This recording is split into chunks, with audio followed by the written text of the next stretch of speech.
After researching this video, I am shocked they pulled off the making of the Iron Man movie in the first place.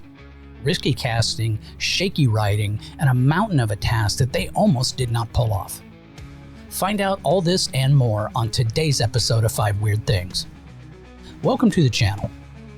Prior to watching the Iron Man movie on the day it came out in 2008, I had my heart broken with every horrible attempt at a superhero movie before. I'm not even going to mention the god-awful live-action Spider-Man show from 1977.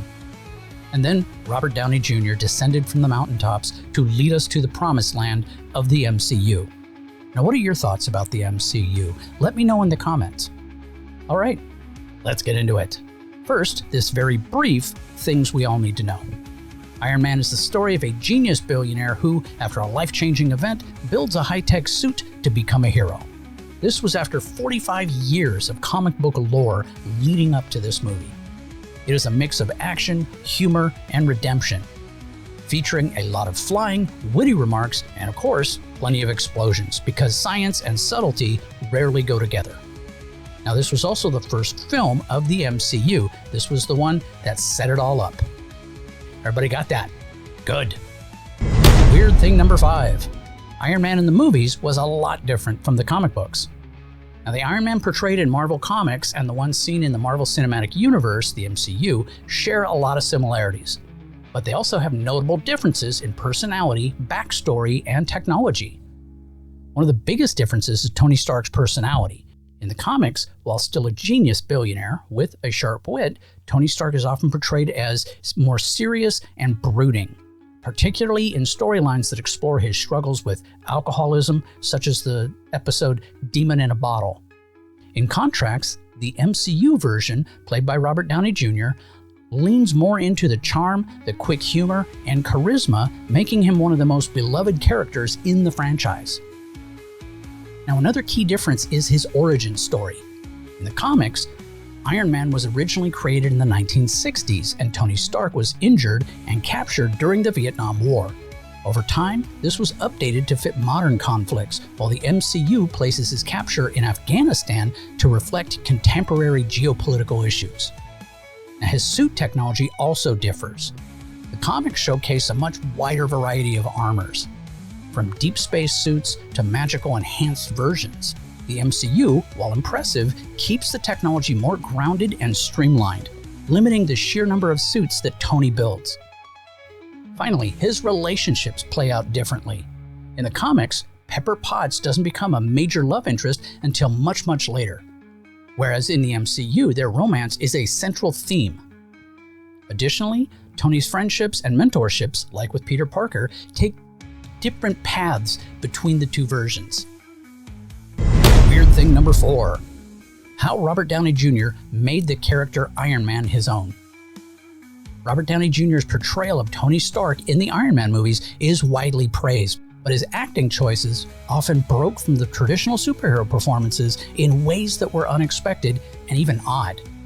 One of his most notable choices was his fast-talking, almost improvisational delivery. Unlike many superheroes who stick to serious, commanding dialogue, Downey often spoke in a way that is felt very off the cuff, full of interruptions, unfinished thoughts, and overlapping ideas. Now, this gave Stark a unique realism, but also made his conversations feel unpredictable, almost like he was thinking 5 steps ahead but still deciding what to say. Another unusual choice was his physical mannerisms. Rather than standing tall and heroic, Downey often moved like a restless genius, fiddling with objects, lounging in odd positions, or casually eating during conversations. This made Stark feel like a real person than a standard action hero, but it also gave him an eccentric energy not commonly seen in superhero films. His use of humor in serious moments was another distinct choice.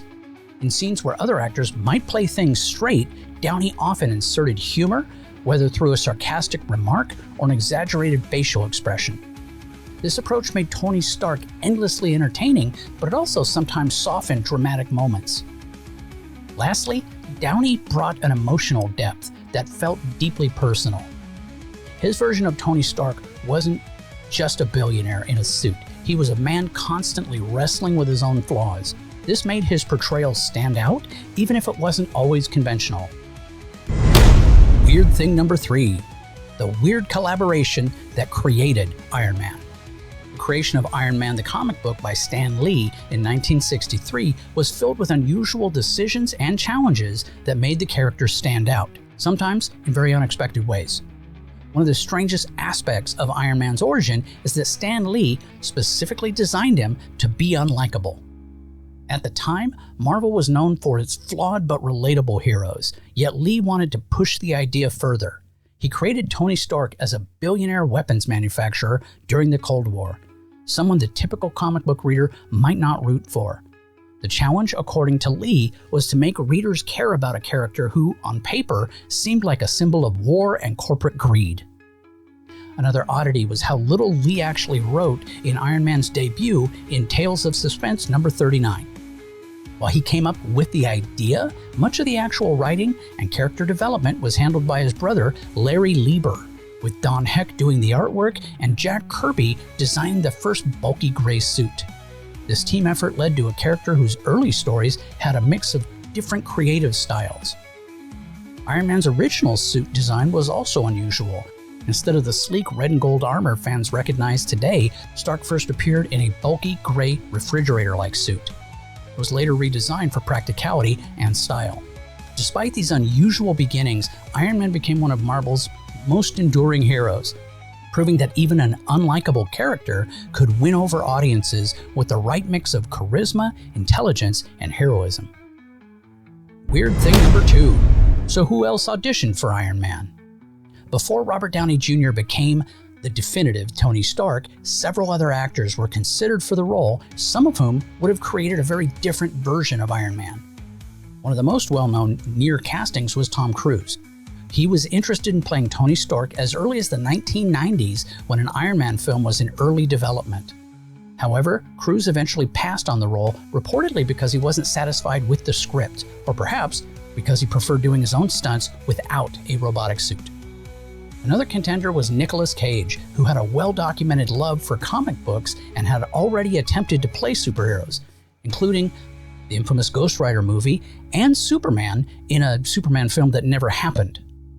Cage's energetic, over-the-top acting style would have resulted in an Iron Man performance unlike anything seen before, and whether that's a good thing or a bad thing is up for debate. Now, Marvel also considered Clive Owen, known for his intense, brooding performances. While Owen never officially signed on, his version of Tony Stark might have been more serious and less quippy than what Robert Downey Jr. brought to the role. Other names floating around during casting discussions were Timothy Olyphant and Sam Rockwell.